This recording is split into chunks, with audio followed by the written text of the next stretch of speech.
They won't tell you this in the history books, not the way it really happened, not in the way a warm breeze slips across the stone of a forgotten palace, not the way candlelight trembles before dawn when a queen kneels not to pray but to decide what kind of god she must become. So let me take you there, not with noise, but with hush. Close your eyes now, if you haven't already. Let your thoughts settle like sand after a river flood. We are going back not just in time, but into memory, the kind that leaves a stain in stone and blood and myth. This is not a tale of romance.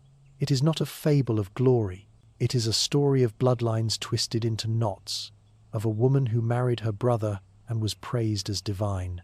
It is about Egypt, but not the Egypt of pyramids and pharaohs. No, this is Ptolemaic Egypt, ruled by foreigners, by Greeks pretending to be gods, by dynasties born not of love, but of strategy, survival, and the fear of outsiders. And in the heart of this dynasty stood Arsinoë II. You've heard of Cleopatra, perhaps, the last queen, the tragic one. But Arsinoë came before her. Arsinoë built the mold Cleopatra would inherit and break.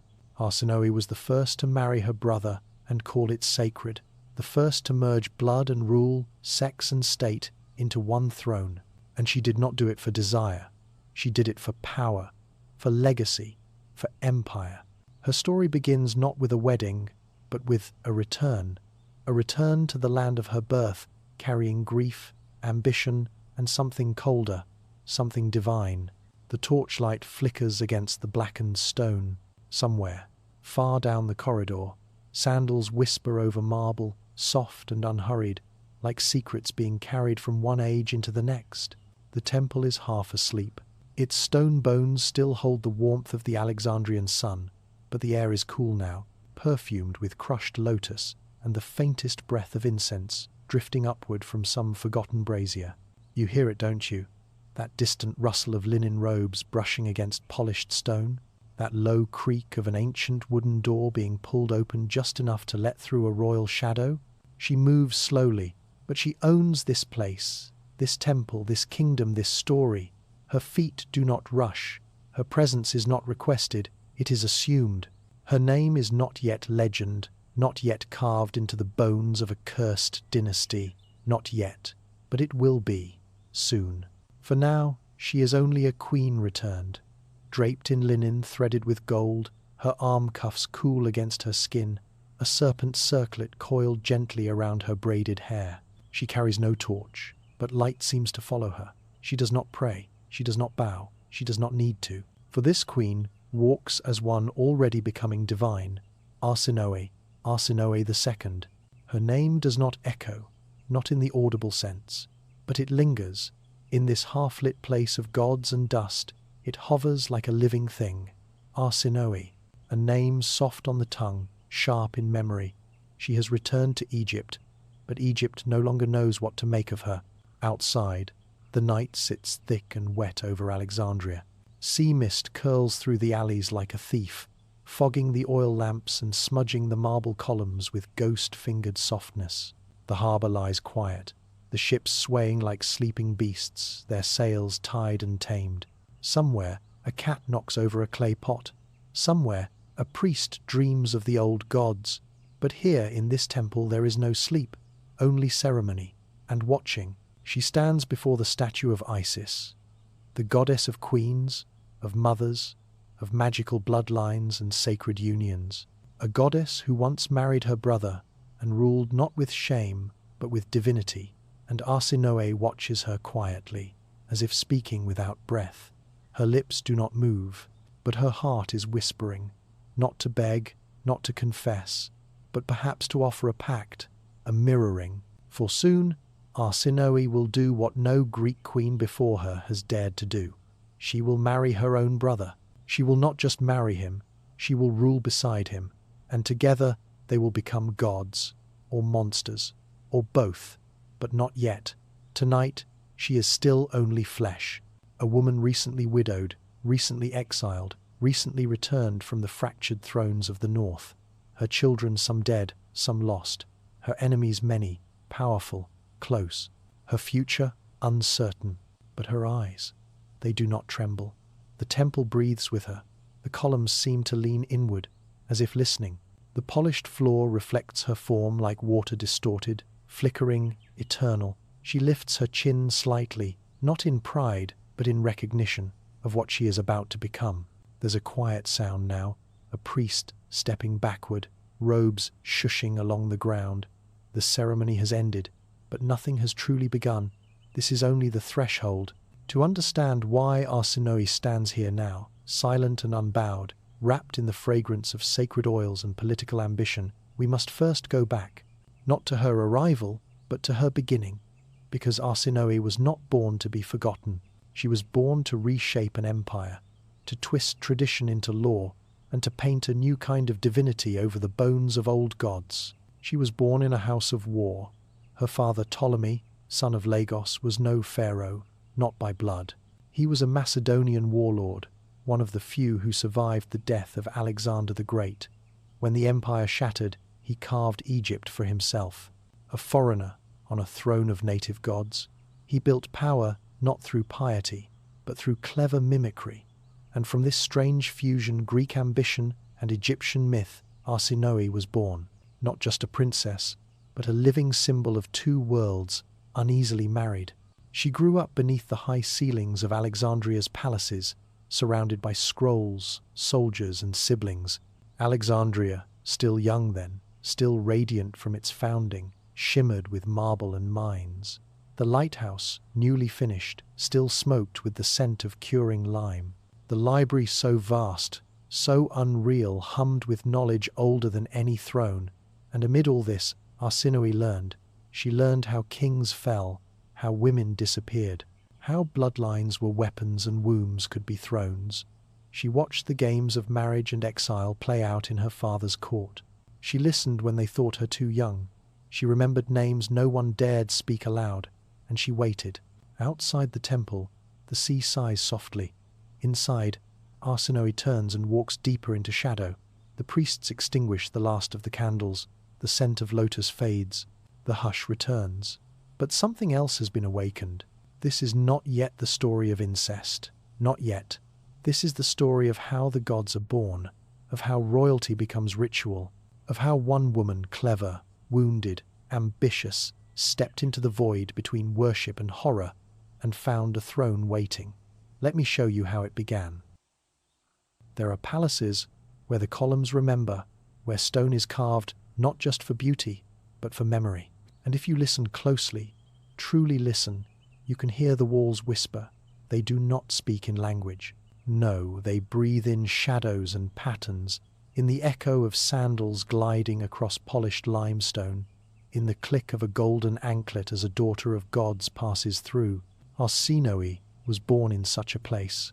In Alexandria, new then, but ancient in soul, where the sea wrapped the city in salt, and knowledge grew like vines across marble halls.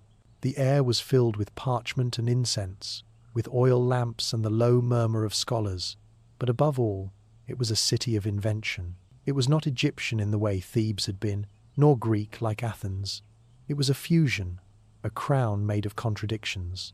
And in that crucible, a child was born. Not merely a princess, not merely a daughter, but a symbol of what could be forged when cultures collided, and ambition found a womb. Her father was Ptolemy I Soter, once a general under Alexander the Great, a man not of pharaonic blood but of Macedonian steel. When Alexander died, his empire crumbled like sun-baked clay, but Ptolemy seized a piece Egypt, and from that conquest he built a new dynasty, one that would wear Egyptian crowns, pray in Greek temples, and sleep in the arms of strategy. Ptolemy was clever. He did not destroy the old gods, he married them. He styled himself as pharaoh, as divine ruler, while importing Greek mathematicians and poets to elevate his court. He blended the sacred with the foreign, and into that carefully curated world, Arsinoë was born. She was not the first daughter, nor the only one, but there was something sharp about her from the beginning. Her eyes, they said, did not blink often. She watched everything. When the court laughed, she smiled without sound. When tutors came, she asked questions that no one wanted answered. And when her brothers fought, she did not flinch. In a palace where affection was a weakness and alliances shifted like desert sand, Arsinoë learned early that love was currency, and blood was rarely thicker than gold. Her mother, Berenice I, was a queen who had also clawed her way up. Originally a handmaiden to another royal wife, she married Ptolemy and bore him not just heirs, but legitimacy. Through Berenice, Arsinoë inherited a taste for power. Her mother did not raise flowers, she raised rulers. The corridors of the palace were lined not with cradles, but with ambitions. Every daughter, a potential bride to secure a border. Every son, a rival to another throne. By the time Arsinoë reached adolescence, she had already seen one cousin exiled, another poisoned. She had memorized the lines of succession better than her prayers, and she understood, with a terrifying clarity, that her body would be her first battlefield. The first marriage came early. Lysimachus, king of Thrace, Macedonia, and Asia Minor. A man far older than she, but a powerful ally. The match was political, an anchor for Ptolemaic influence in the north. Arsinoë left Alexandria with a trousseau of silks and scrolls and entered a cold court of military men and thick-bearded nobles. But Arsinoë was not just a bride, she was an observer. She watched the way alliances were made over wine and broken over letters. She noted which generals leaned too heavily on their swords, which chambermaids lingered too long near the king's door. She bore her children 3 sons and wore the crown of a distant land, but never forgot the warmth of the Nile wind or the rhythm of the Alexandrian court. And when Lysimachus began to age, when his enemies crept closer and his favour wavered, Arsinoë acted.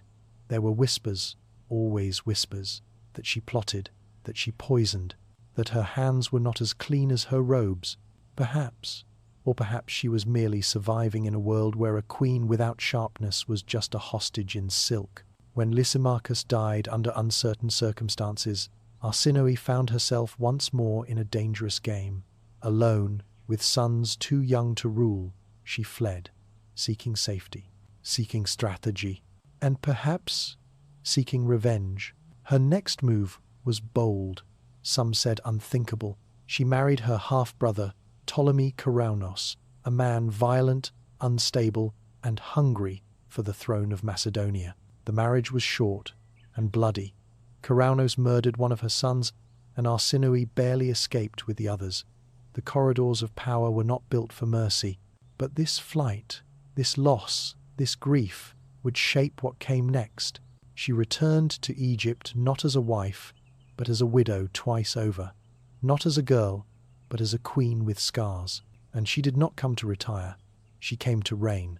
Her younger full brother, Ptolemy II Philadelphus, now wore the double crown, soft-faced, scholarly, beloved by the court but politically vulnerable, surrounded by advisors loyal to others. Arsinoë saw what he lacked, and she offered what only she could, a union of blood, of throne, of mythology. She would marry him, her brother. The act would be shocking to Greeks, but divine to Egyptians. After all, Isis had married Osiris. The gods themselves were siblings and spouses. If Egypt could accept it, perhaps the court could be trained to praise it. And so the arrangement was made. Not just a marriage, but a coronation. Arsinoë would not be queen consort, she would be co-ruler. Her name on decrees, her likeness on coinage, a goddess, reborn. They were crowned as Philadelphoi, the sibling, lovers. A title meant to echo holiness, but it hummed with unease. Not all accepted it, not all smiled, but no one dared challenge it. Arsinoë had returned, not as pawn, not as wife, but as sovereign. In Alexandria, statues were raised. The temples hummed with the sound of priests offering incense to a living goddess. Children were taught her name. Foreign envoys kissed her sandals. And in the private halls of the palace, where once she had studied maps and marriages, she now gave orders. This was not the end of the story, only the ascent. The incestuous crown had found its first queen, and through her, the Ptolemaic line would stretch forward, twisting, curling, bleeding for generations. But for now, imagine her sitting at the edge of her private balcony, the Nile below flickering with the shimmer of twilight. In her hands, a scroll of old poetry. On her neck, a necklace once worn by a queen of Thebes, and beside her not a husband, not a stranger, but her brother, now her king, not out of love, but out of legacy. Let us follow where that legacy leads. Imagine a crown forged from contradiction, its gold etched with both divine names and whispered sins. On its rim, the faces of a brother and sister, side by side, not just as siblings, but as sovereigns. In the city of Alexandria, such a crown was not just imagined, it was worn. Arsinoë II and Ptolemy II Philadelphus, co-rulers of Egypt, bound by blood and throne, now stood before the ancient gods with their unions sealed not in private but on altars. The making of the Philadelphoi, sibling lovers, was not an accident of affection, it was a masterpiece of power. To understand this marriage, we must first remember the world they ruled. Egypt was a land already soaked in divinity. The pharaoh was never just a man. He was Horus incarnate, the living god, the high priest of the land. His queen was not simply consort, she was Hathor, or Isis, mother and lover and protector. In the minds of the people, incest was not unnatural, it was sacred. The gods had done it. The great dynasties of the past, like the 18th and 19th, had sealed their bloodlines in similar ways. To be royal was to be apart. To be divine was to be untouchable. And the Ptolemies, though Greek in blood, had learned this lesson well. Still, for the Greek and Macedonian elites who populated the palace court, the union of Arsinoë and Ptolemy was a whisper too far. Even in a world accustomed to marriage as diplomacy, this marriage felt eerie. A reminder that Egypt was not theirs, that it belonged to something older, more mythic. But Arsinoë didn't flinch.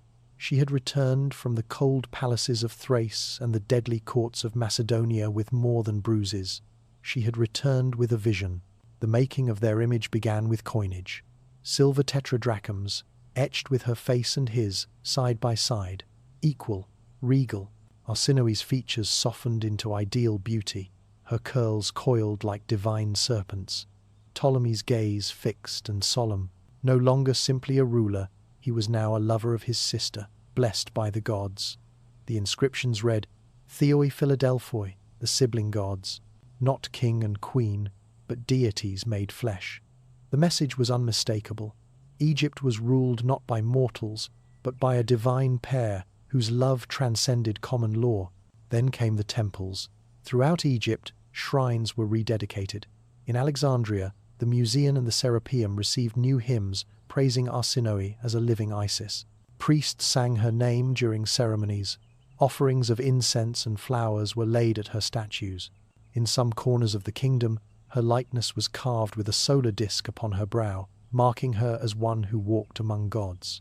To the people of the Nile, who had long worshipped queens like Ahmose Nefertari and Hatshepsut, this new queen felt like a revival of the old ways, a return to sacred power. But the crafting of a cult is never spiritual alone, it is deeply political.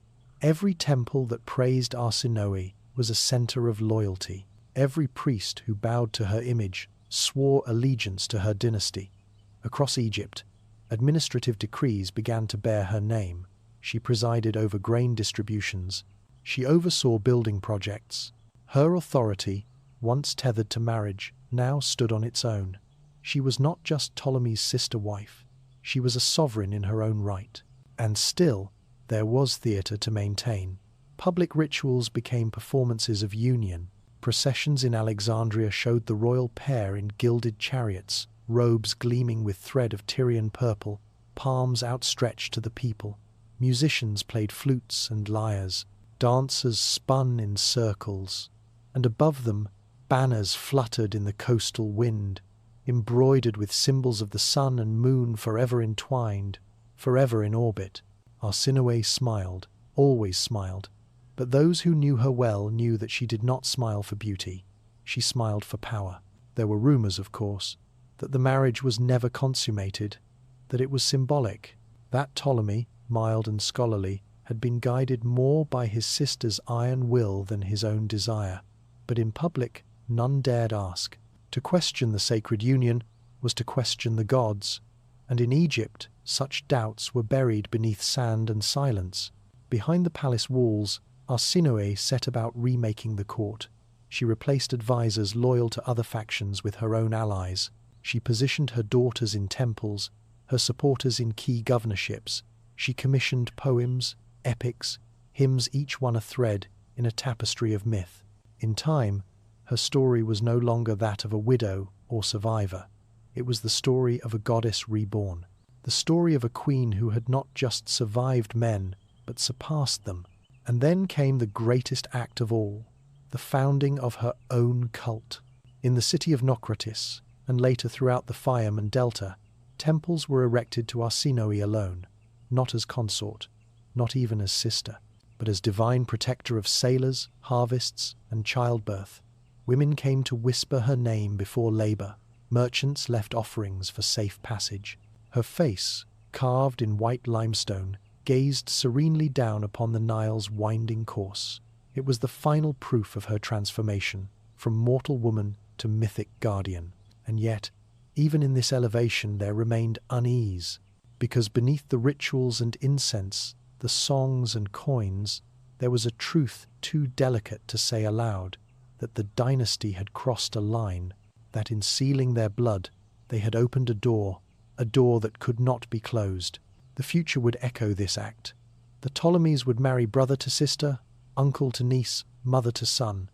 Madness would seep through the lineage, children born with defects, kings obsessed with omens, queens driven to poison and dagger, and all of it would begin here with the Philadelphoi. But in this moment, Arsinoë stood tall.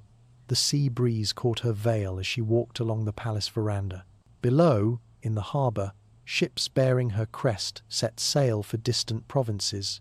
A new fleet, a new queen, a new myth. She was no longer simply Arsinoë. She was Philadelphos, sister, wife, goddess, sovereign, and the world watched in awe. Shall we follow that world and see how her image spread like fire through the temples of the Nile? Then come, let the next chapter unfold. Imagine walking through the sacred colonnade at dusk, the limestone still warm from the afternoon sun. The air smells of date honey, incense, and salt carried inland from the Alexandrian harbour. Priests in linen robes murmur verses too old to be remembered by anyone but them. Candles flicker in alcoves as the hush of sandals echoes on marble. In the centre of the sanctuary, a statue gleams faintly with beaten gold, a woman's face serene, immortal. Her gaze is not harsh, but it lingers, it sees. And in every temple where her form stands, a name is whispered, Arsinoë. It began slowly, like most divine things do, not with a proclamation, but with a gesture, a dedication here, a poem there, a shrine at a port where sailors dropped their coins and knelt.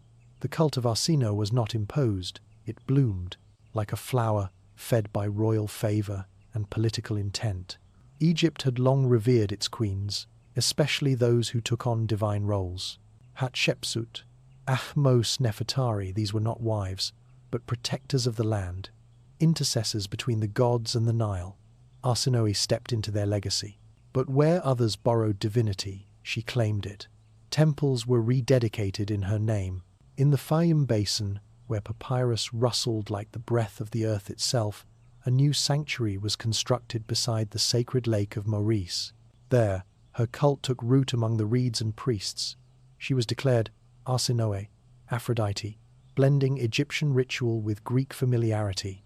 In Naucratis, the old Greek colony, merchants made offerings to her statue before setting sail, praying to the queen for calm seas and fair trade winds.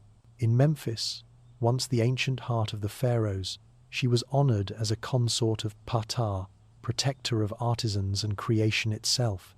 But in Alexandria, the city of scholars and scrolls, her cult became something else, something larger. Her face began to appear not only in temples but in libraries, on coins, on water clocks and ceremonial stelae. Philosophers wrote of her virtue, historians wrote of her wisdom. Court poets described her eyes as lakes where stars came to drink. One even claimed she had descended from the gods, not merely as their child, but as their echo, their reincarnation. Her marriage to Ptolemy was no longer taboo, it was sanctified. Myth made flesh. Still, Temples are not sustained by incense alone. They require taxes, logistics, and clerical infrastructure. Arsinoë knew this. Behind the scenes, she arranged for her cult to receive funding from the royal granaries. Portions of harvests were allocated to her priests. Shipping merchants were quietly encouraged or required to make donations at her altars. Over time, worship of Arsinoë was woven into the rhythm of life. It was easier to go along with the devotion than to resist it, safer too. For those who doubted her, sanctity found themselves quickly removed from court or reassigned to provinces far from the capital's marble towers. And so the cult grew. By the 10th year of her reign beside Ptolemy, shrines dedicated to Arsinoë dotted the delta and reached as far south as Elephantine. In some, she was portrayed with a scepter and cow horns, like Hathor. In others, she wore a diadem studded with 7 stars, a celestial crown uniting heaven and earth. Offerings to her included lotus petals, perfumed oils, and small figurines of swaddled infants, prayers from mothers who believed that she, and she alone, could grant fertility. Her temples became places not only of worship but of healing, prophecy, and judgment. And then came the festival of the sibling gods, held annually in Alexandria, became the crown jewel of her cult. It began at sunset, with a torchlight procession along the harbour. Statues of Arsinoë and Ptolemy were carried on gilded barges, floating across the water to the sound of lyres and distant hymns. Citizens gathered on the shore, lighting their own candles, until the entire coastline flickered like the edge of a dream. Wine flowed, flowers were thrown, children dressed as little gods paraded through the streets, and everywhere the chant, Philadelphoi, Philadelphoi. Some whispered that the cult had become too powerful, that Arsinoë was no longer simply a queen, but a rival to the gods themselves. The high priests of Amun in Thebes watched carefully. Traditionalists in the south grumbled, but none dared speak openly. For to oppose Arsinoë now was to risk divine retribution, or worse, political exile. And those who once mocked her marriage had grown silent, lost beneath the weight of incense smoke and royal decree. But Arsinoë, for all her elevation, had not lost sight of the stakes. She knew what it meant to rise too high. She had watched her first husband die. She had fled her second in terror. Power was not a throne. It was a tightrope strung between temples and tombs. So she walked carefully, graciously, always smiling, always serene, and always with the Nile at her back. Even her death, when it came, was turned into myth. Some said she simply vanished, taken up by the gods like a breath of wind through papyrus. Others claimed she died in the arms of Ptolemy, who then declared her a full goddess and built the Arsinoëon, a grand temple complex, in her honor. Her cult did not die with her. It spread. For decades, even centuries, sailors and mothers and scribes prayed to her name. And in every corner of Egypt where her statue stood, the eyes of the queen watched quietly. And yet, for all its sanctity, for all its beauty, there remained one whisper too soft to speak aloud, that this cult, this elevation, this divinity, began with a union no other would dare emulate, that the goddess had once been a sister, that the wife had once shared a cradle with her king, and that even the gods of the Nile had tilted their gaze to watch. So now, as the night deepens and the incense fades, we leave the temple for a moment, but only for a moment, because next we must follow the goddess into legend and into war. Imagine the thunder of hooves over red dust, the taste of salt on the back of your throat, kicked up from the sea winds, but beneath it copper, blood. The sun hangs low, throwing long shadows across the battleground, and there, amid the clash of bronze and bark shields, rides a woman crowned in laurels, not a queen cloistered in a palace, but a figure carved from myth, galloping toward the roar of war. Arsinoë, daughter of kings, wife of gods, sister to her own husband, and now warrior of Egypt. We don't often imagine queens at war. The silk of court life leaves little room for the clang of iron. But Arsinoë was not merely regal. She was Roman in resolve, Greek in cunning, and Egyptian in spirit, and when war came, she did not sit in marble halls awaiting reports from trembling generals. She mounted a chariot, wrapped her curls in gold, and carved her presence into the front lines of history. The conflict that summoned her to the field was not a distant border skirmish or a raid from desert nomads. It was a war of siblings, of succession, of legacy. The Syrian Wars, a theatre of bloodshed that stretched across decades. At the heart of it, control over the spoils of Alexander's empire, Seleucid kings to the east, Ptolemies to the south, and in the middle, contested lands, disputed cities, and the fading embers of Hellenistic unity. Her brother-husband, Ptolemy II, had sent generals before, well-paid, well-armed, and ultimately well-defeated. The tide turned against Egypt, so she offered herself not as a last resort, but as the sharpest blade yet drawn. Not everyone approved. Some within the court whispered it was unbecoming. Others feared her presence might shame the army. But shame, she said, was sending sons to die for kings too cowardly to ride beside them. She would not command from a tent. She would lead. And so she did. In the campaign known as the First Syrian War, Arsinoë became not merely a consort, but a symbol. She inspected troops in full armor, her diadem gleaming under the Syrian sun. She walked barefoot through camps, listening to complaints, rewarding valor. And when the time came, she stood atop the chariot, flanked by standard-bearers, directing the charge with a hand that trembled neither from fear nor femininity. Men cheered her name not because she was queen, but because she was there, not because she ruled, but because she bled. Reports from the front reached Alexandria in waves, some exaggerated, others hushed. But the consistent thread was this: Arsinoë brought morale. Where her generals had doubted, she decided. Where her soldiers had fractured, she inspired. Under her banner, cities fell not to siege, but to surrender. Enemy commanders, hearing of the Queen of War, hesitated. Could they fight against a goddess and live? Still, the war dragged, and war, as always, costs. She watched men she had fed, praised, and healed fall beneath foreign blades. She held the hands of captains dying in tents that stank of sweat and laurel poultice. Her robes, once perfumed and ceremonial, were now stained with mud, ash, and sometimes, when night was quietest, tears. No deity escapes the grief of war, not even those carved in ivory and honored with incense. But there were victories, not in the blaring horns of conquest, but in the slow, grinding push of regained territory. She fortified Pelusium, ensured trade routes were reopened, and re-established Egyptian control in contested areas of Coele, Syria. Her strategies, a mixture of classical Hellenic flanking and native Egyptian terrain manipulation, baffled her opponents. Ptolemy's court poets wrote songs of it. The soldiers wrote their stories in scars.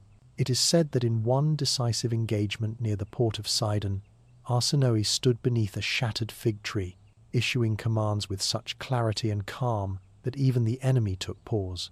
She wore a lion pelt over her shoulders that day, not symbolic, but scavenged from a noble's tent, blood still crusted at the hem. She had watched the animal be sacrificed the day before. It seemed only fitting that its strength cover her. The troops later swore that when she raised her spear to signal the final charge, the sky darkened, not with clouds, but with birds, 1,000 starlings circling her like a halo. And perhaps it's true, or perhaps it's how soldiers remember courage when memory must compete with fear. But what is certain is this: they won. Not entirely, not conclusively, but enough. Enough to return with laurels. Enough to plant her story in the roots of the Egyptian war mythos, alongside the likes of Sekhmet and Nitocris. When she returned to Alexandria, her arrival was not merely ceremonial, it was transformation. She was no longer just queen or goddess wife. She was the shield of Egypt, the defender of divine blood. Children were named after her, coins minted with her warlike image spear in one hand, wheat in the other. The message was clear. She could protect, she could provide, and she would never break. And yet, for all the glory, she carried the weight of what she had seen. She had stepped over bodies that called her name with their last breath. She had given orders that sent brothers to kill brothers. In the privacy of her palace, Beneath layers of perfumed gauze and the soft sigh of fountains, she never spoke of it. Not to Ptolemy, not to her scribes. Only her priestesses knew those who bathed her feet in lotus water and found, now and then, a tremble she could not still. But history remembers only what it is told, and the world, it seems, preferred to remember the lion, not the ache beneath its pelt. And so, Arsinoë, warrior queen, became both sword and sanctuary. She stood at the confluence of myth and mortar, a woman who loved her brother, a woman who fought like a pharaoh, a woman who walked through blood and came back shining. The marble of the royal chamber was always cool beneath her feet, even when the Nile sun scorched the sky beyond the colonnades. Arsinoë moved through its shadows not as a guest in her brother's kingdom, but as its hidden architect. To the court, Ptolemy II was pharaoh. But those who knew the weight of crowns also knew. The crown sat easier on his head because his sister bore much of it in silence. It began as influence, a suggestion during court debates, a whisper before the council met. But soon it became necessity. Ptolemy, for all his wealth and wit, had a tendency to dither to seek harmony when strength was needed, to appease factions when they ought to have been crushed. Arsinoë had no such reservations. She had seen blood spilled on battlefield soil. She had steered Egypt through chaos. And she knew, with the clarity that comes from loss, that survival depended on decision. In the months after the Syrian campaigns, she began to reorganize the palace. Not with proclamations or declarations, but through presence. She attended meetings once reserved for generals. She walked alongside tax officials inspecting flooded farmlands. She dined with merchant princes and asked about their caravans, and always her brother watched. Not with suspicion, but with gratitude. She relieved him of burdens he'd never had the stomach to carry alone. In letters preserved on brittle papyrus, courtiers began referring to her as Philadelphia, the loving sister. But behind that warmth was something far sharper. Philadelphia also meant loyalty to blood, to dynasty, to order. She was not merely his sister, she was the ideology that held the palace together, a living emblem of the Ptolemaic claim to divine descent. And in time, her face appeared on coinage beside his, not behind, not beneath, but beside, equal. The two of them, cast in silver, eyes forward, gods in profile. There were those who balked. Some within the old Macedonian aristocracy found it unsettling, unnatural, even that a woman should wield such open power. They remembered their fathers' traditions, where women spun wool and bore heirs, but did not legislate or command. To them, Arsinoë was a disruption, but she had anticipated their discomfort, and like a good general, she flanked them. She began commissioning temples not for herself, but for the old gods, Isis, Hathor, Thoth. She restored shrines in the Delta, paid for festivals honoring Bastet. She reminded the Egyptian priesthood that her family was not foreign, but fated, destined to rule by the will of the gods. And in return, the priests sang her praises in temple hymns. They wrote her name into prayers. When she walked among them, they bowed not out of fear, but reverence. The Greeks may have seen a queen with too much power, but the Egyptians saw a living goddess. Still, power invites envy, and even among siblings, ambition casts long shadows. Ptolemy II had children not by Arsinoë, of course, but by his earlier wife, Arsinoë I of Lysimachus. Those children had ambitions of their own. Chief among them was Ptolemy's son, a boy raised to inherit, tutored by philosophers, flattered by guards, and now growing into a man with questions. Why did his father listen more to his aunt than to his advisers? Why did the army swear loyalty to a woman who sat beside the throne, not upon it? Arsinoë watched the boy carefully. She had no wish to dethrone him, but neither would she permit him to fracture what she had built. So she did what only the most dangerous of rulers dare to do. She educated him. She invited him into council meetings, gave him tasks, let him fail and corrected him in private. She offered him mentorship, not rivalry, and in doing so, she anchored his loyalty not in fear, but in respect. Yet whispers cannot be silenced forever. In distant parts of the kingdom, Pamphlets circulated accusing Arsinoë of witchcraft, of incest, of seducing her brother to secure power.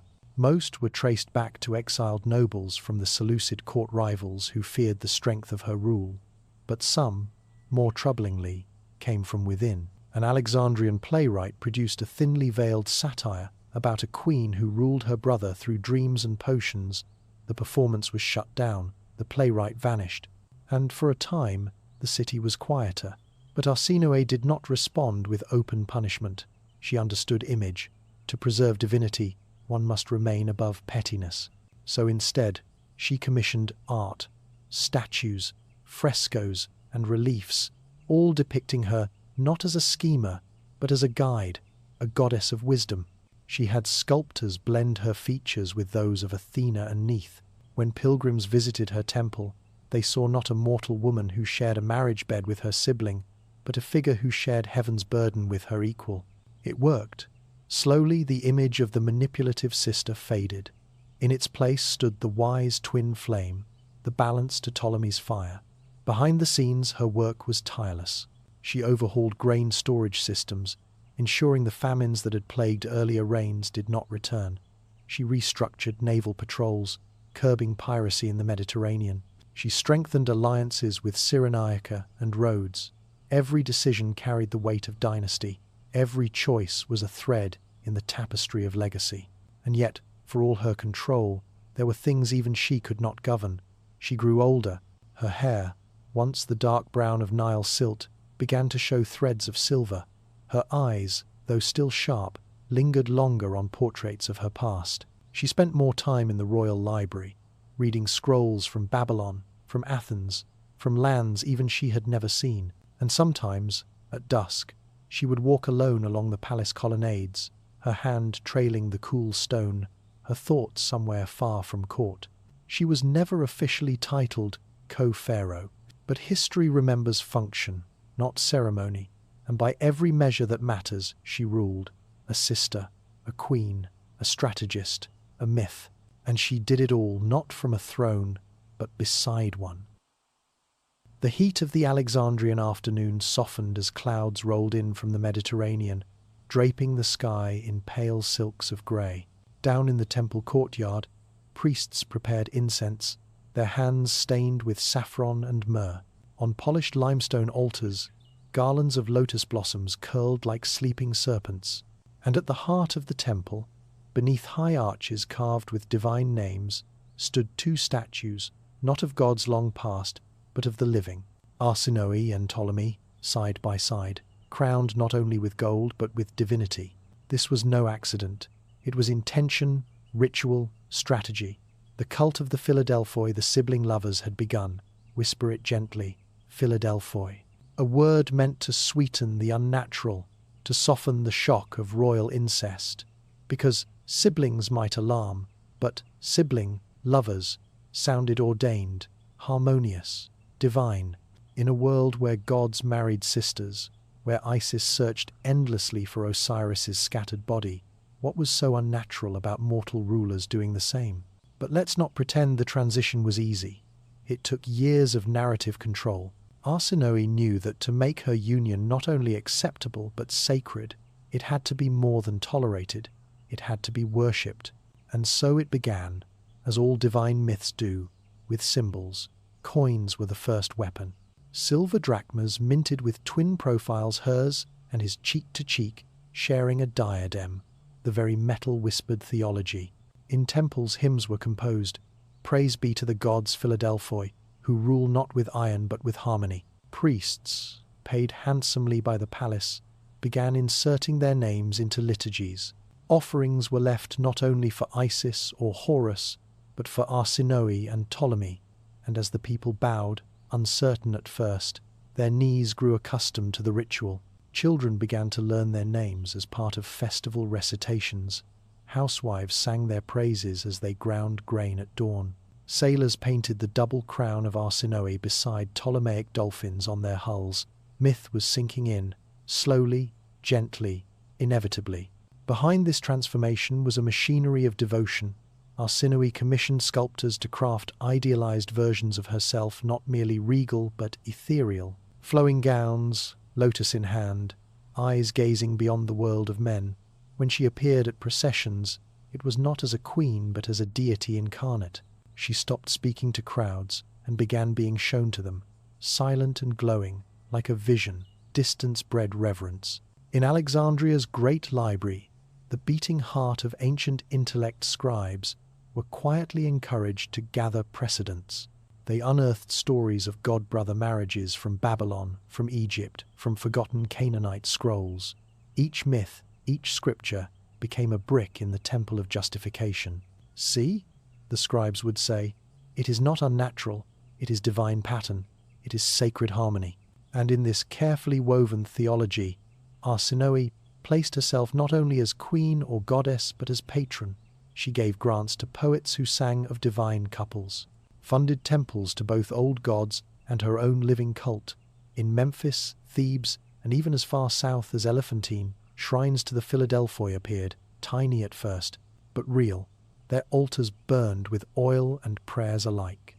Some resisted. Not all hearts bowed easily. Old philosophers in ivory towers muttered about nature's order. Rural farmers still whispered the old Greek word for shame, but dissent became unfashionable and dangerous. In an age where power shaped belief, the cult grew not only in reverence but in necessity. To be against Arsinoë was to be against the gods, and in the shadows of this divine myth, real politics unfolded. By elevating herself to sacred status, Arsinoë removed herself from earthly criticism. Her policies, her strategies, her alliances all became extensions of divine will. If a general was dismissed, it was not due to courtly whim, but because he had offended the gods. If a tax was raised, it was a tithe, and if her marriage remained childless, it was simply because gods bore no mortals.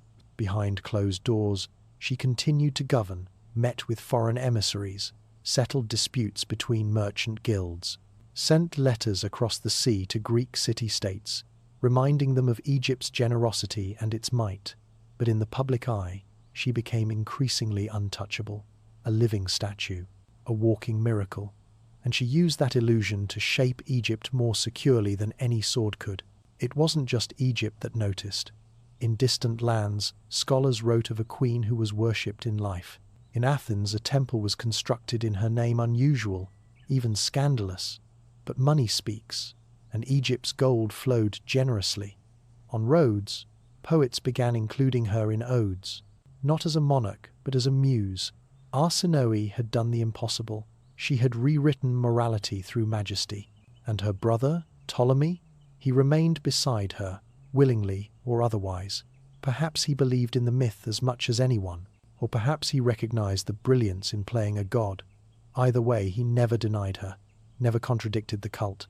Together, they ruled not as man and woman, but as echo and flame, two halves of a divine idea. But behind the incense and gold, one wonders, did Arsinoë ever feel the loneliness of divinity? Did she ever miss being merely a woman flawed, aging, human? There are no letters, no confessions, only glimpses. In one rare inscription, carved in a temple wall in Cyrene, her name appears not with Ptolemy, but alone. To Arsinoë, goddess of justice, protector of widows and children, a quiet echo of the woman before the goddess, a flicker of mortal memory. The cult, however, marched on.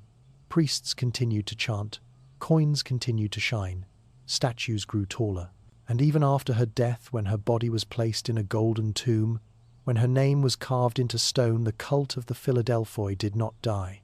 It was inherited by daughters, by nieces, by generations of rulers who learned the lesson Arsinoë taught better than any general ever could. Power is not taken, it is believed into being. The sun above Alexandria fell heavy and low, painting the stone columns with the color of old blood. In the garden courts of the palace, wind rustled through papyrus reeds, and somewhere in the distance, a bronze cymbal clanged softly, not as celebration, but as warning. In palaces, drums and bells always meant more than music. They meant power was shifting again, and so it was, because for all the incense, worship and statues, Arsinoë II was not alone in her ambition. Shadows moved behind her throne, whispers with names, and rivals with royal blood. Egypt's royal house was no family in the way we understand families. There was no comfort in kinship, no laughter at tables, no warmth by hearths. Blood bound them, yes, but like ropes bind captives. And now, as Arsinoë's cult rose, others began to question, should one sister rule as goddess, while others bowed in silence? There was Berenice, a niece, sharp-eyed, clever, and politically hungry. She had watched Arsinoë from afar, measuring her movements like a falcon eyes, a hare. There was Eurydice, a distant cousin once married to a general, now widowed and angling for favour in the court. And there were the foreign wives, daughters of Greek kings, sent to Egypt as gifts and bridges, now trapped in a land where one sister ruled the heavens and the rest wandered the marble halls like ghosts. They met in gardens, under shade, their lips painted but their words sharpened. "The queen is a goddess now," one would murmur. "How convenient," another would reply. "And we?" Silence. Only the scent of myrrh and jealousy lingered. To survive near Arsinoë, one had to either vanish or become useful. Some tried. They took on roles as priestesses, temple decorators, tutors of royal children. They offered flattery and performed loyalty, like dancers at festivals, all charm and smoke. But Arsinoë saw through silk. She knew what ambition looked like. After all, she had worn its mask for years, so she watched and she maneuvered. When Berenice began gathering too many admirers, Arsinoë had her sent to a temple in the far south, a religious retreat, they said, a dry, empty place where her voice would carry no farther than the columns. When Eurydice dared write a letter to a Macedonian cousin asking for support, that letter never left the palace. Its courier disappeared in the harbour fog, and Eurydice was quietly married off to a much older merchant with ties to the crown, a gilded exile. It wasn't just women who watched her. There were men too, generals with bloodied swords and older courtiers who had served under her father, Ptolemy I. They remembered a different time when queens bore children, but did not command armies, when women poured wine, but did not collect taxes. These men met over games of draughts and whispered about balance. They prayed the goddess would remain in her temples and not in their ledgers. But Arsinoë did not listen to prayers. She listened to reports. She had built a network not of spies, but of listeners. Temple workers, servants, perfumers, even those who bathed the court's dogs. Information flowed to her like water, and she drank deeply. She knew who dined with whom, who hesitated at her name, who refused to bow deeply enough. She responded not with violence, but with precision. A general's son might find himself assigned to a distant post. A merchant's ship might mysteriously be held at customs for weeks. And always, Arsinoë smiled. The palace grew quieter. Not peaceful, never peaceful, but careful. Even laughter became measured. Every step echoed, every whisper carried. Yet not all resistance came in whispers. In the streets of Alexandria, in the louder taverns near the port, foreign sailors and restless scholars sometimes joked too loudly about the goddess who shared a bed with her brother. They mocked the statues, drew graffiti of double-headed snakes and incestuous lions. Some were arrested, others simply vanished. But the murmurs lingered, and from beyond Egypt's borders, messages arrived. Some from concerned allies, others from jealous kings. They warned of instability, of decadence, of divine arrogance. One letter, preserved only in fragments, came from a Greek philosopher who once dined in Arsinoë's court. "When mortals claim Olympus, they invite thunder," he wrote. Arsinoë burned it without a word. But thunder was coming, because one shadow remained deeper, colder, more patient than the rest. A man not in the palace, but watching it from afar. A younger cousin raised in Cyprus, educated in Rhodes, and now quietly gathering ships. He had noble blood, enough to claim kinship, enough to make a claim. And unlike others, he did not fear Arsinoë. He envied her. Word reached her late one evening, as she reclined near a fountain carved in her own likeness. A whisper in her ear, "Your cousin prepares to return." She did not flinch. only reached for a fig and bit into it slowly. Then, "Let the sea greet him," she said. Preparations began, not in panic but in rhythm. Like a dance Arsinoë had long practiced. Alliances were secured. Gold was promised to loyal captains. Priests were reminded of their loyalty through generous donations. And one by one, the shadows that had once whispered began to vanish under the weight of the queen's gaze. Still, not all could be controlled. In the darker corners of Alexandria, prophecy flickered. Seers spoke in riddles. The sister who ruled the sun will fall under a moonless tide. Fishermen refused to cast nets near certain rocks, saying they saw shapes in the water omens. And in the palace, one of Arsinoë's trusted scribes was found dead, face down in a scroll that accused her of sacrilege. The court began to tense. Perfume could not mask fear forever, and Arsinoë knew even gods could bleed, and yet she did not retreat, did not soften. She walked taller, her headdress higher, her robes more radiant. In one festival, she entered the temple not on foot, but on a golden chariot drawn by white ostriches, a spectacle so strange it silenced even her loudest doubters. She had become not just a queen, but a myth wearing sandals, and in myths there are always monsters. The palace had always echoed with silence, but now it echoed with something sharper, footsteps that didn't belong, conversations that stopped when doors opened, the faint clink of armor beneath ceremonial robes. Arsinoë had known war in her youth, the kind fought with horses and spears. But this was different. This war was quieter, and it was already inside the walls. It began not with a sword, but with a letter. A scroll slipped into her hand at twilight, when the sun melted over the harbour in ribbons of orange and blood. It was from a general stationed in the Thebaid, loyal but frightened. Her cousin Ptolemaic had landed in Cyprus. He wasn't alone. Ships, men, money, and rumours, always rumours, that he claimed divine favour, that he called her a false goddess, that he whispered of purification not of the temples but of the throne. Arsinoë read the letter, set it down, and poured herself a cup of date wine. She stared into it for a long while, as if the future might surface in the ripples. It didn't, only her own reflection, distorted and tired. She didn't summon her council, not yet. Councils were for appearance, for rituals. Instead, she summoned men who had never sat at her table, but had always done what was needed. Captains, tax collectors, spies with ink-stained fingers. "I want to know," she whispered, "who in this city listens to Kourounos." The men bowed and left, and within days, names began to arrive. A priest in Rakotis who'd altered his prayers, a librarian who stopped recording royal donations, a merchant whose ships turned north instead of east. Alone, each was nothing. Together, they were smoke. And where there's smoke, but this wasn't about stopping a coup, this was about saving an idea. Because Arsinoë's reign wasn't built on numbers or borders, it was built on image, on myth. She had made herself a goddess not by decree but by belief. And belief is fragile. It shatters not with swords but with laughter, with doubt. So she moved swiftly. The Rakotis priest was found drowned in a ceremonial basin.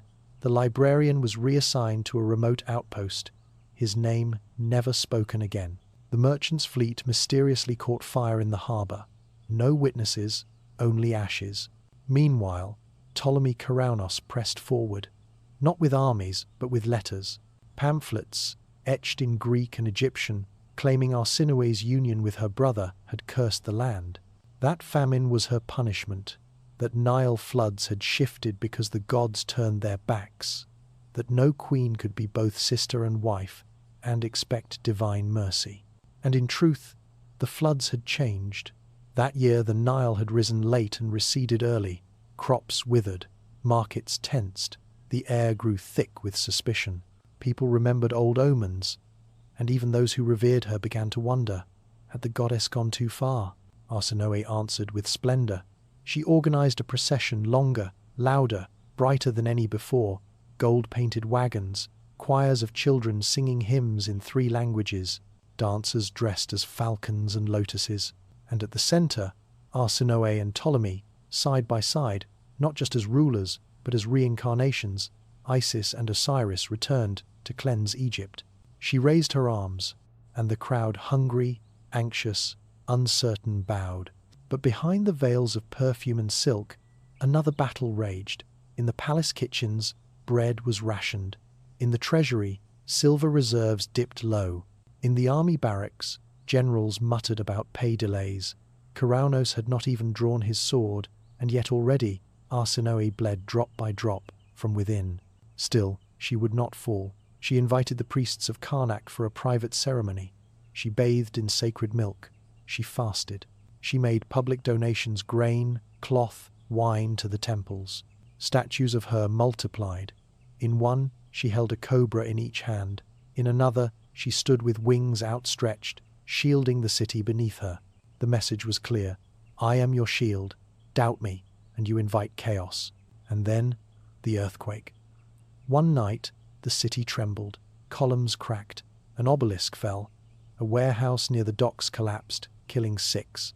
Panic swept the streets. A sign, some cried. The gods are angry, others whispered. And into that fear, Keranos sent word. He was coming, not as invader, as liberator. The tension peaked. Arsinoë summoned Ptolemy, her brother, her husband, the other half of her divinity. He had grown quieter over the years, content to let her steer the ship. But now he looked at her with concern. Perhaps we should negotiate, he said. Her gaze hardened. There can be no compromise with myth-breakers, she replied. He wants to unmake what we are. Still, the pressure was mounting. And then came the betrayal. One of her closest advisors, a man she had raised to prominence, fed, clothed, honored, slipped out of the city and joined Keranos. He brought maps, names, secrets. When Arsinoë heard, she did not scream, did not cry. She only asked for a single candle, lit it, and sat beside it until dawn. The war was no longer coming. It was here. Keranos landed near Pelusium with a modest force, but one bolstered by discontent. Cities opened gates. Minor nobles defected. And in Alexandria, riots sparked, bread shortages blamed on divine arrogance. The queen who once walked as a goddess now stood at the edge of fire. But she did not run. She donned armor, not bronze, but ceremonial white. She mounted a chariot. She appeared in public courts, temples, even among soldiers. Her voice, once reserved for sacred rites, now rang with fire. I am Arsinoë, she said, born of kings, bride of divinity. I do not kneel to lies. The people cheered. Not all believed, but all remembered. And Keranos? He paused. He had expected collapse, panic. Instead, he found resistance, not in numbers but in loyalty. Arsinoë's cult had not been smoke. It was root, deep, tangled, and stubborn. His letters no longer spread, his alliances frayed, his forces stalled. And then, a storm, a literal one. A sudden tempest tore through the delta. Ships capsized, fields flooded, superstition surged. Priests declared it a sign. The goddess had summoned the waters. Keranos retreated. Arsinoë stood atop the temple steps as the rain fell, her robes soaked, her arms raised not in victory but in warning. The war at home had ended, but peace is not the same as quiet. She had walked through incense smoke, through thunderous applause, through riots and earthquakes and whispered curses. But no one walks forever, not even a goddess. It came slowly, the way all endings do, not with daggers, not with drums, but with silence, a silence that grew in the halls of the palace, stretched through the corridors of power, and settled into the cushions of her private chambers, like a final breath waiting to be exhaled. Arsinoë had grown older, though she never let the people see it. In public, she was still the gilded queen, her robes immaculate, her posture divine, her eyes distant and unblinking as the carved faces of the gods. But behind the walls, she was a woman who no longer slept soundly. Her joints ached in the morning, her voice had begun to fray at the edges. She ate less, she watched more. Some said it was the war that aged her those brief months when the crown teetered on the edge of a sword. Others believed it was something subtler, the burden of being both mortal and myth. It weighs differently. The heart doesn't simply tire, it calcifies, one ritual at a time. She withdrew more often. Her meetings were shorter, her audiences fewer. Her letters, once adorned with flourishes and marginalia, became terse, functional, impersonal. There was still control, always control, but less spark. As if something vital had been left behind in the floodwaters after Keranos fled. The priests continued their hymns. The statues continued to be built. The temples still chanted her name, as if she were already gone. That's the thing about being divine. The morning starts early. One morning the servants found her standing at the edge of the palace balcony, barefoot, her hair unbraided, staring out at the Nile. She didn't speak, not at first. Then she whispered, "It's changing." The river, she meant, or the wind, or something else entirely. They wrapped her in warmer robes and led her back inside. She didn't protest. That was the first sign. Soon after, she began giving things away. Not to favourites, not to heirs, but to places. Her ceremonial staff was sent to a temple near Memphis. A necklace she had worn during her coronation, thick with lapis and garnets, was given to a library to be displayed as a symbol of divine learning. Her personal writing table, a gift from her mother, was sent to a school for girls. "I want to be remembered," she said, but not only as a queen. And yet, what else had she been allowed to be? The physicians were summoned, not the common ones, of course. The palace kept its own the best, or at least the most discreet. They whispered of the heart, of breath, of strange weakness. There were no wounds, no fevers, just a slow fading, a quieting of the fire. They offered tonics. She refused them. They offered chants. She allowed them, but mostly she sat by the window where the breeze from the river could reach her. "I built something," she said once to no one in particular, "and in doing so I buried something else." No one asked what she meant. Time passed, as it does, as it must. One evening she asked for her brother. Ptolemy came quietly, dismissing the attendants. They had not spoken alone in some time. Power had a way of pushing even the closest apart. He knelt beside her couch, unsure if he was meant to kneel, or to sit, or to simply listen. She reached out a hand, resting it on his. "Do you regret it?" she asked. He shook his head. "Not the ruling, not the peace we made, not you, but the rest?" she pressed. He didn't answer. Neither did she. That was the last conversation they would ever have. 2 days later, in the early hours of morning, with the air still and heavy with jasmine from the gardens, she passed. Not dramatically, not in ceremony, just stopped. A servant noticed first. She'd been brushing the queen's hair, gently, as she had every morning for 20 years. But that morning, the brush slipped from her hand. Arsinoë didn't move. The servant waited, whispered, touched her shoulder. No response. The announcement didn't come for hours, not because they didn't know, but because no one wanted to be the one to say it. What do you say when a goddess dies? Eventually, word spread, not through trumpets or criers, but in shivers, in pauses, in eyes that refused to meet. People knelt in the streets, not all out of grief, some in fear, others in guilt, and a few, perhaps the most honest, out of relief. She had ruled long, she had ruled hard, and she had ruled as something more than human. Now, she was only memory. The funeral rites were unlike any before. No precedent existed. Who buries a living goddess? The priests debated. The scribes drafted ceremonies. The architects designed altars. Some said her body should be preserved in salt and honey. Others argued for immediate cremation, so her spirit could ascend unbound. In the end, they did both. Her body was preserved, shrouded in gold-threaded linens, placed in a sarcophagus shaped like a falcon. Above it, a flame was kept burning, never extinguished.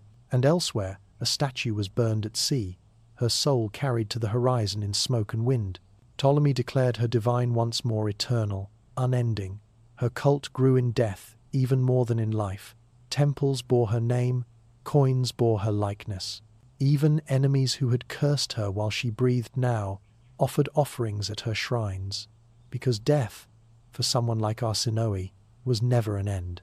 It was a beginning of myth, and in the city she once ruled with fire and shadow, the people spoke of her not as a queen or a sister wife or a conqueror, but as something stranger. They said that sometimes on quiet nights, when the Nile is still and the moon casts silver over the water, a woman's silhouette can be seen standing atop the old palace balcony, watching, waiting, still barefoot. After death, most queens fade into statues, cold marble likenesses standing sentinel in forgotten temples, their names worn smooth by wind and time. But Arsinoë did not fade. She bloomed. It began quietly, as many myths do, a whisper from one priest to another, a candle lit at dusk, an offering left at the edge of a market fountain not to a goddess of old, but to Arsinoë, daughter of Lagos, queen of Egypt, and sister wife of Ptolemy. Word passed not as decree, but as devotion.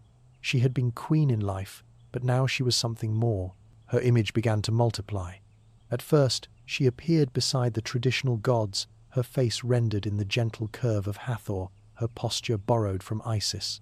But slowly, subtly, she began to stand alone. A cult rose around her memory. They did not just mourn her, they worshipped her. Temples were rededicated, statues were recarved. Her likeness, calm, symmetrical, serene, was placed on altars beside milk and honey, dates and wine. Her name, spoken in chants at dawn, threaded with incense and bird call. And still, her story shifted. In life, Arsinoë had been fierce, political, calculating, but in the prayers of her cult, she became soft-edged, nurturing, divine. She was called the mother of the people, the peace-bringer, the sister of the moon. Her actual history, marriage to her brother, manipulation of dynasties, strategic wars, fell away like dead petals. In its place grew a mythology of grace, of wisdom, of maternal care. It was not entirely a lie, but it was not the truth either. In Alexandria, a sanctuary rose on the hill where she once walked with her brother husband. It was circular, with columns shaped like reeds, ceiling open to the stars. Women came there with their infants, seeking blessings. Soldiers came with tokens of war, asking for courage. Even merchants, hardened by silver and salt, paused to whisper thanks beneath her sculpted gaze. Ptolemy, still alive and ruling, watched it happen. He did not interfere. Perhaps it pleased him, or perhaps it reminded him of something beyond his grasp. Power, once shared, never fully returns. Coins bearing her image remained in circulation long after her death. Not just currency, but talismans, small metal prayers, carried in tunics, buried with the dead. Priests who served in her cult wore robes of white and sea blue. They recited verses not written by Arsinoë, but inspired by her legend. She who steadied the storm, she whose gaze parted the Nile, she who bore the crown and never bowed. And yet, as with all living myths, there were fractures. Some in the priesthood worried that her worship bordered on heresy. She had not been a god in the old ways. She had not been born divine, merely declared so. And yet, her cult grew. A new generation rose who knew her only as a legend. To them, Arsinoë had always been divine. The complexities of her life, the bloodshed, the marriages, the rivalries, were shadows they no longer cared to chase. And in this forgetting, the real Arsinoë both died and was reborn. One old scribe, writing by lantern light in the dusty corner of a library, penned a quiet warning in the margin of a scroll: "Beware the saints made from sinners, for memory is a softer god than truth."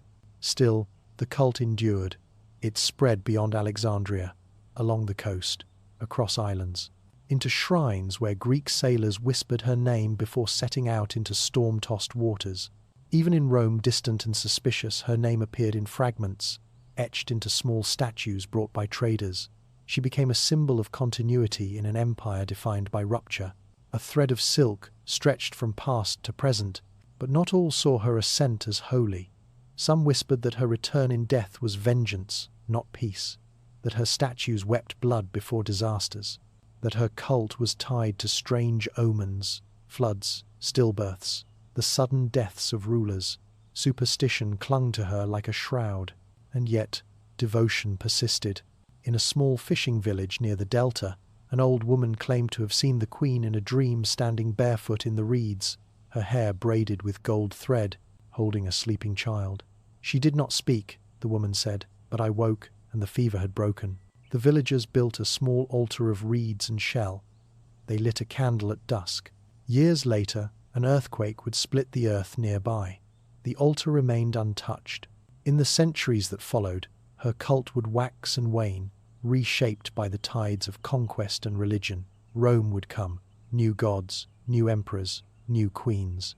But in quiet corners, beneath stone and sand, her image endures, not as a queen, not even as a goddess, but as something in between, a memory lit by candlelight, a whisper carried on the Nile, a woman once mortal, now immortalized in devotion and doubt.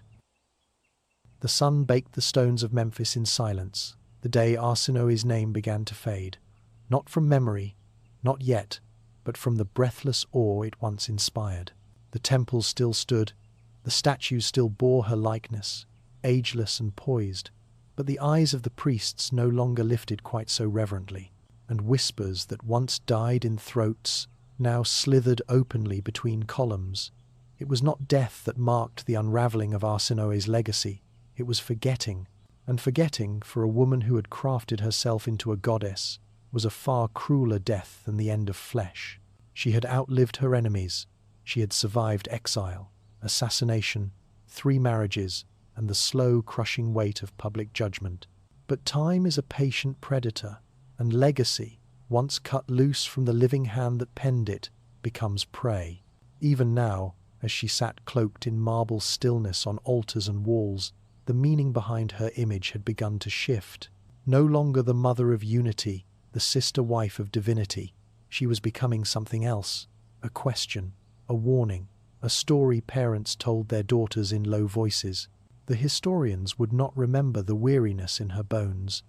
They would not recall the ache that crept behind her eyes during long council meetings, nor the brittle edge in her laughter as the years dulled her radiance.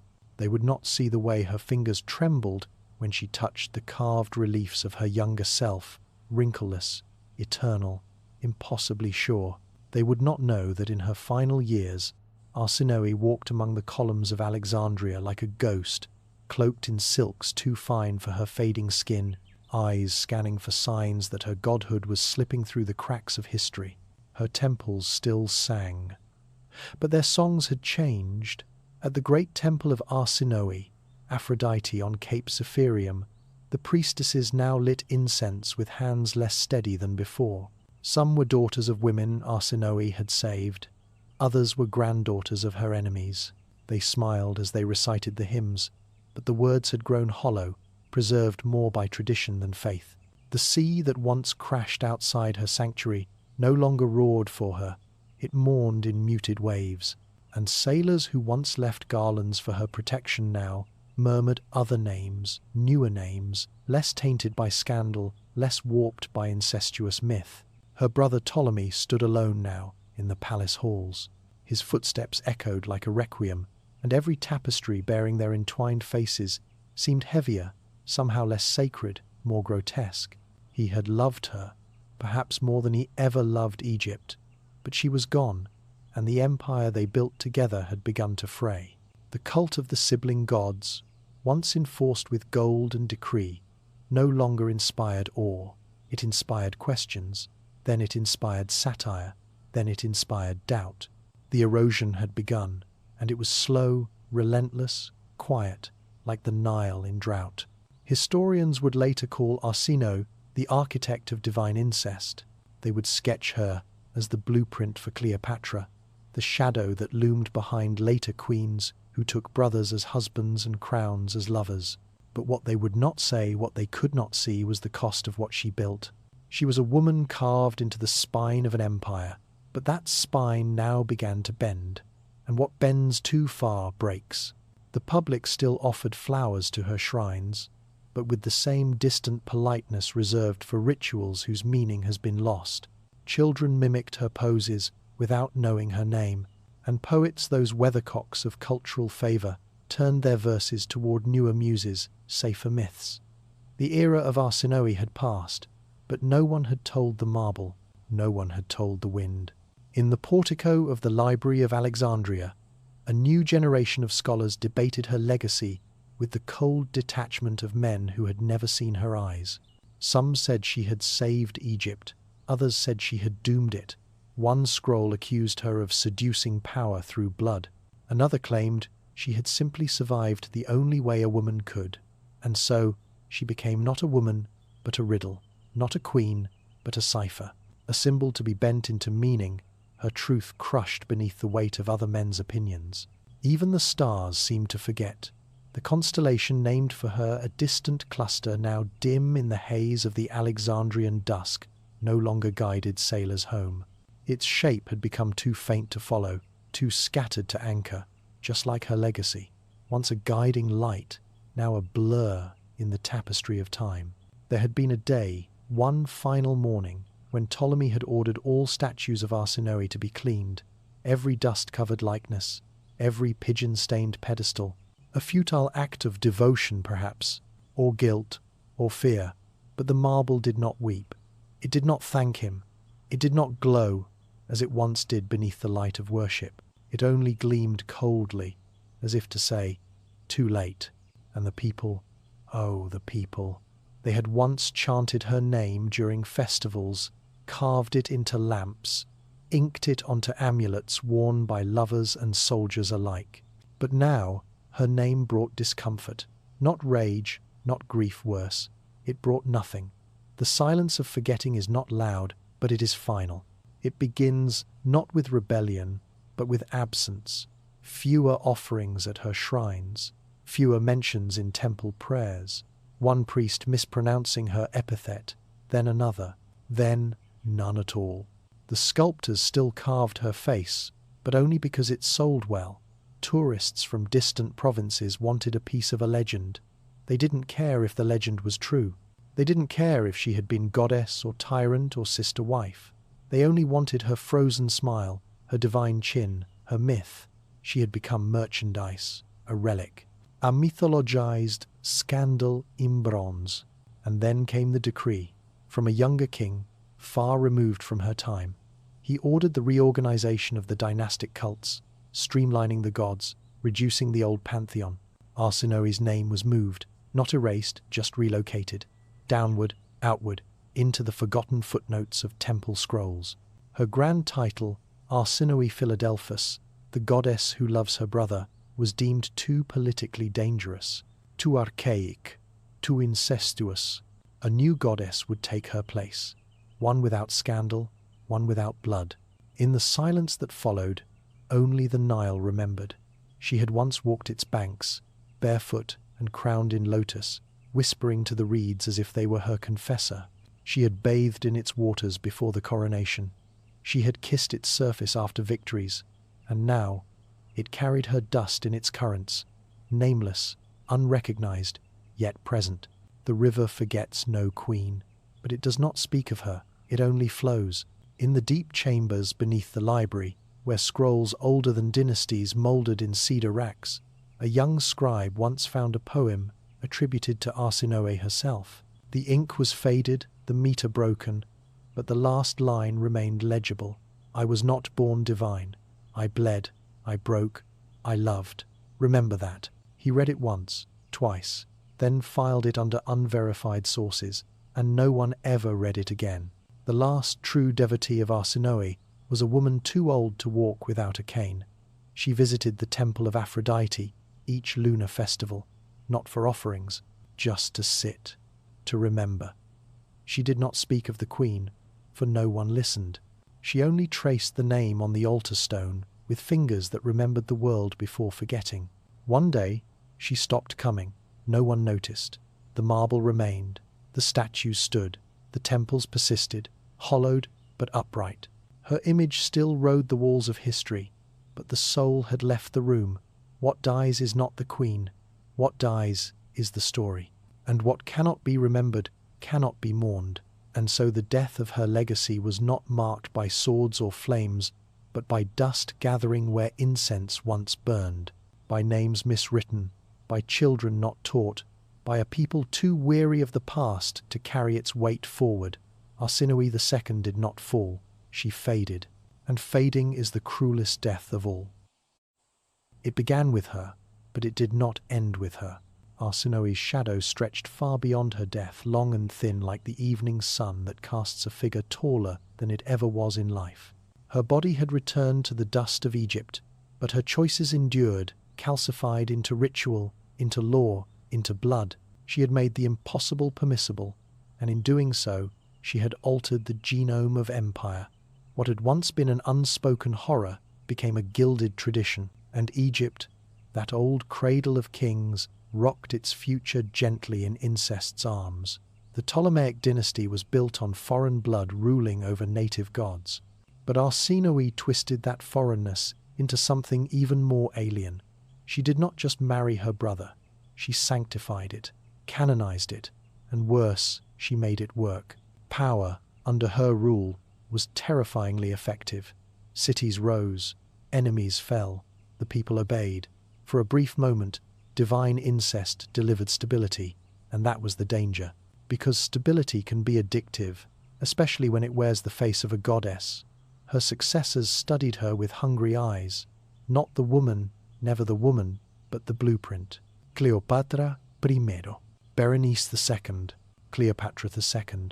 They traced her footsteps like pilgrims, retracing each scandalous stride as if repeating her sins might summon her strength. Brother-husband after brother-husband, niece-aunt couplings, bloodlines curling back into themselves like snakes devouring their own tails. Generation after generation, they married each other to retain what could not be trusted to strangers, the throne, and through it all, Arsinoë's name was not spoken, but it was felt. Each time a brother sat beside a sister at the altar, her legacy pulsed beneath their crowns. Every time royal children bore the same grandparent twice, the dynasty silently thanked her. She had cracked the moral compass of rule and reset it, bent it toward necessity, toward fear, toward the kind of power that could not be divided without dying. But incest is not a mirror, it is a spiral. It descends. In the early years after Arsinoë's reign, the unions remained politically sharp, strategic. But over time, as the bloodlines narrowed and the heirs weakened, what had once been divine became deformity. Eyes too close, wits too dull, bones too brittle. The children of sacred unions became less and less sacred, more and more broken. The price of purity was rot. Even the gods recoiled. Or perhaps they simply went silent, weary of blessing the same sin over and over. One royal wedding followed another, like a dirge. Cleopatra II married her brother Ptolemy VI, then her other brother Ptolemy VIII. Then war erupted between siblings, between husbands and wives, between gods and their avatars. By the time Cleopatra III entered the stage, incest was no longer divine. It was obligatory, mechanical, expected. It had lost its glamour and become a curse with a golden crown. Arsinoë never saw this. She had died long before the final convulsions of the house she built, but her fingerprints were everywhere on the cradles, on the deathbeds, on the marriage contracts written in blood and ambition. She had birthed a dynasty that could not escape itself, and every queen who followed her bore her ghost on her shoulder. Cleopatra VII, yes, that Cleopatra stood in Arsinoë's shadow more than any. She too would marry her brothers. She too would wield beauty like a weapon, intellect like a blade, and bloodlines like armor. But even she could not escape the gravity of what Arsinoë had begun. The incest that once unified now suffocated. The house of Ptolemy turned inward, clawing at its own lineage, eating its own past. The Roman world watched in revulsion and fascination. To them, this incestuous Egypt was a theatre of the obscene, brother-loving queens, sister-seducing kings. The gossip alone was enough to fill scrolls from Syria to Spain, but beneath the scandal Rome recognized the pattern. A family devouring itself, a legacy too poisoned to pass on, and so they waited, until one day they no longer had to wait. When Octavian finally entered Alexandria, sword drawn, The dynasty was already dead. Cleopatra lay with Antony in a mausoleum of broken oaths. Caesarion, her son, by Caesar, her last gamble against fate, was hunted and killed, and the once mighty line of gods turned monarchs ended in a bloodless hush. There would be no more sibling marriages, no more queens who ruled as goddesses beside their brothers. Rome would not allow it. The temples were emptied, the rituals ended, the scrolls rewritten, but Arsinoë had already won, in a way, because though the dynasty crumbled, the myth endured. Her name, nearly erased in Egypt, found new breath in books, in whispers, in legends. She became the first, the bold, the monstrous, the beautiful, the sister who dared, the queen who made godhood incestuous and rule hereditary by blood in the most literal sense. And this myth, twisted, powerful, seductive, refused to die. Historians would debate her for centuries. Some painted her as a strategist without equal, a woman who bent morality to save a kingdom. Others condemned her as the mother of degeneracy, the architect of dynastic collapse. But all agreed on one thing. Arsinoë changed the nature of power in Egypt forever, because she did not just marry her brother, she made it holy. And once something is made holy, it becomes very hard to destroy. In the end, Arsinoë's legacy was not written in marble or gold, but in the bloodlines of a cursed house, a house that fell inward, generation by generation, pulled down by the very union that once held it high. Her reign had forged a bond too sacred to question, and questioning came too late. She had built a throne atop a secret, and secrets, when passed from mother to daughter, from sister to son, do not die. They inherit, they evolve, they bloom, even when the flower reeks of decay. There is more than one kind of execution.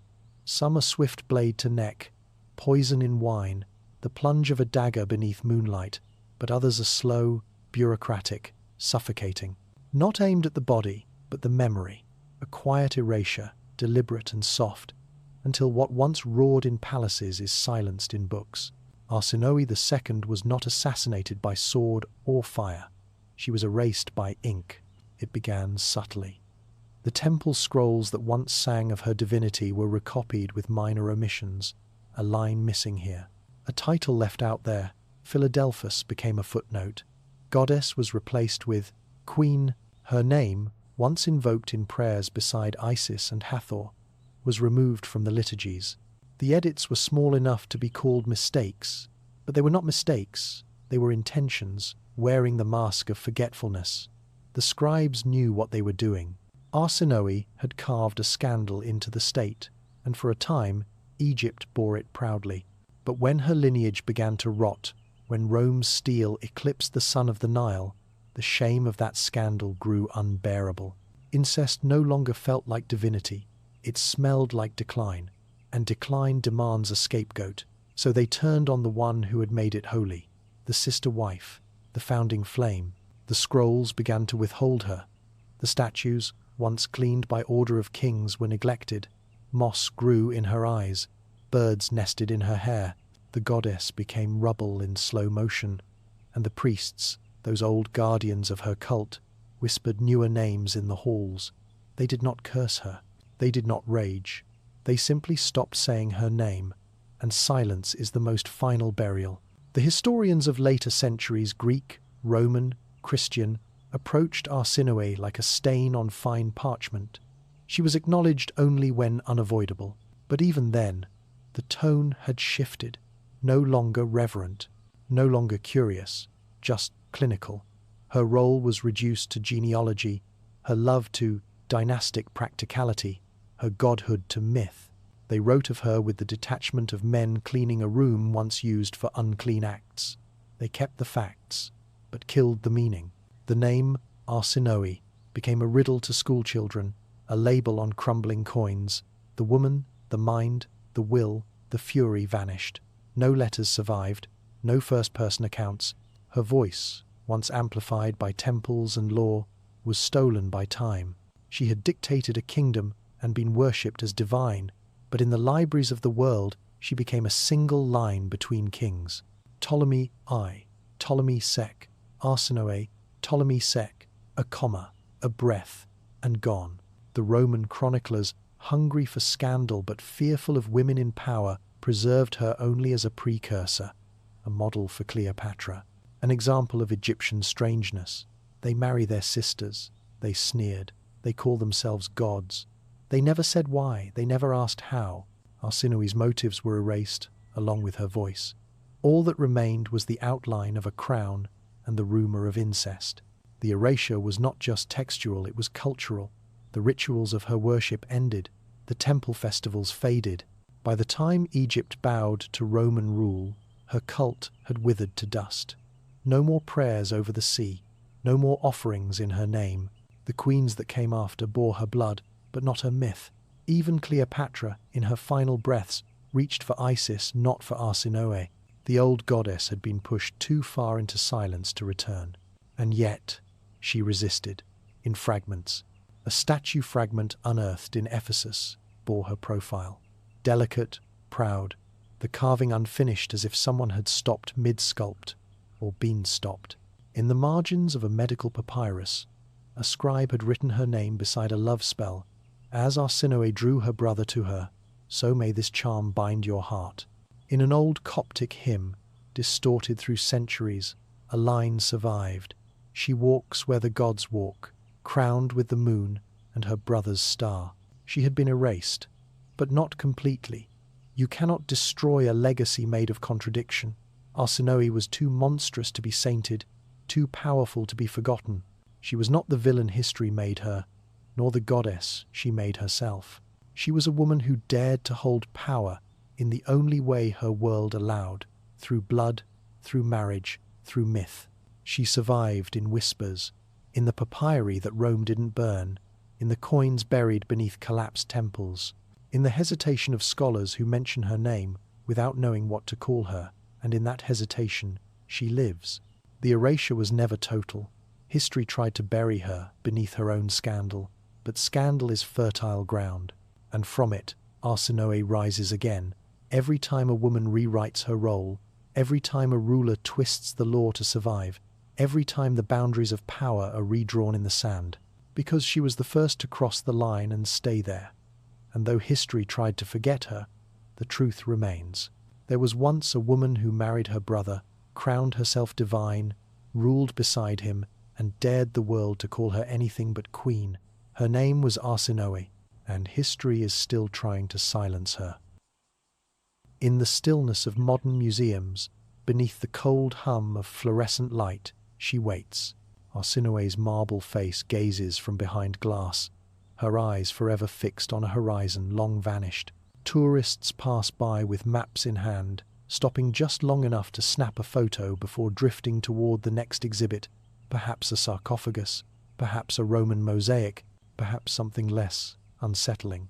They do not linger. Few read the placard. Fewer still speak her name aloud. But she is here. She survived, not in power, not in worship, but in the strange half-life granted to those whom history could not fully erase. Her image lives in archives, in galleries, in dust-covered corners of academia. Her legacy, twisted, misunderstood, terrifying, has never truly gone away. It only went quiet, waiting, perhaps, for a time when the world might look back and ask not what she did, but why. Today, the scholars return to her story with new eyes. They sift through inscriptions, decode papyri, and argue over the dimensions of her influence. Was she a feminist icon, or a tyrant in silk? Was she a tragic figure, trapped in a patriarchal trap, or a mastermind who twisted the trap to fit her will? The arguments are endless, and yet each one pulls her a little further from the shadows. She is being remembered. In books, her story now unfolds with nuance. The incest, once the only headline, is now a single thread in a broader tapestry. Historians have begun to ask about her childhood, her exile, her education, her motivations. Who taught her to govern? What did she read in those royal libraries? What dreams did she whisper to herself the first night she sat upon her own throne, not as wife, not as daughter, but as queen? And as women rise in corridors of power across the globe, Arsinoë is remembered not just for the scandal of her marriage, but for the audacity of her ambition. She wanted more than survival. She wanted permanence. She built a cult not of personality but of divinity. She blurred the lines between myth and state, between blood and law, until she became inseparable from both. In a world where men ruled history, she forced history to reckon with a woman it could not categorize. No one knows where her body lies. No confirmed tomb, no jeweled sarcophagus, only theories, only silence. But perhaps that is fitting, for Arsinoë does not rest in stone.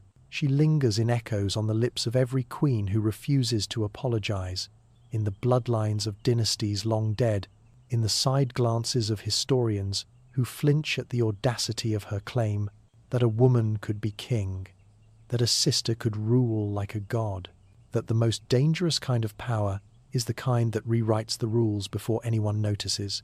Her story is not over. It is only now being told in full.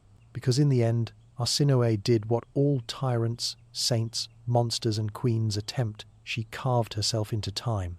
And though time tried to smooth her out, to polish her into something acceptable or forgettable, the edges still remain. Sharp, complicated, unforgivable. And that is her triumph. She is not a symbol of virtue, nor a martyr of gender. She is a woman who made a choice that most could not fathom, because she knew what the world feared more than incest, more than blasphemy, more than ambition. A woman who would not be erased. History does not whisper. It does not forgive. But sometimes when the marble cracks just right, it remembers. Arsinoë II was not the first to love dangerously. She was not the last to rule ruthlessly. But she was among the few to make the world bow in awe, even as it gasped in horror. She gave Egypt not just her blood, but a new language of power, one written in myth, ink, and taboo. And though her temples crumbled and her name faded from prayer, her legacy marches on in every tale that dares ask, what if the monster was also the queen? She was sister, she was wife, she was ruler, she was God. And long after her bloodline has turned to dust, the story remains. Arsinoë II, the queen who married her brother, the goddess who defied time.